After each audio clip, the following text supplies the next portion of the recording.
More than 1 million Utahns are active registered voters, some of which registered just to sign the tax referendum against the legislature's tax reform package. ABC4's Haley Hendricks spoke with new voters about why they want their voices heard.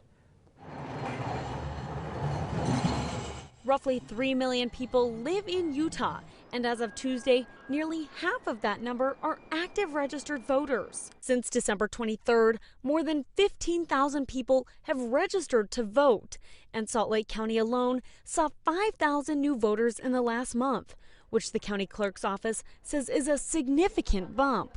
Election officials say they can't confirm that all new registered voters are due to the tax referendum, but we spoke to some people who say that's exactly why they registered.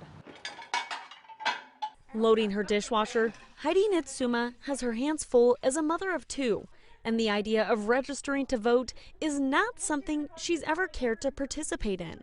But when the Utah legislature passed a tax reform package that reduces income taxes while raising sales tax on food, gas, and some services, Heidi decided it was time to have a say. They were so close to getting their numbers. I felt if one person can start that ripple effect, then maybe it's time to kind of break out of our comfort zones and get our voices heard.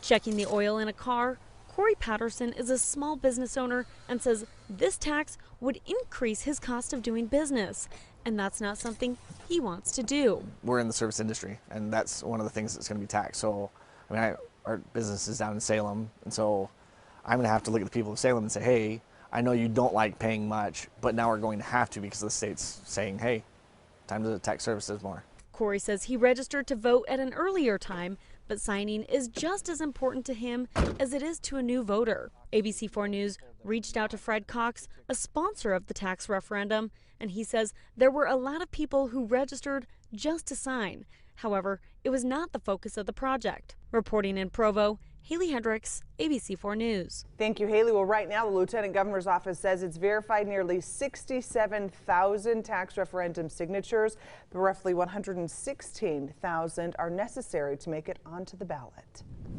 Coming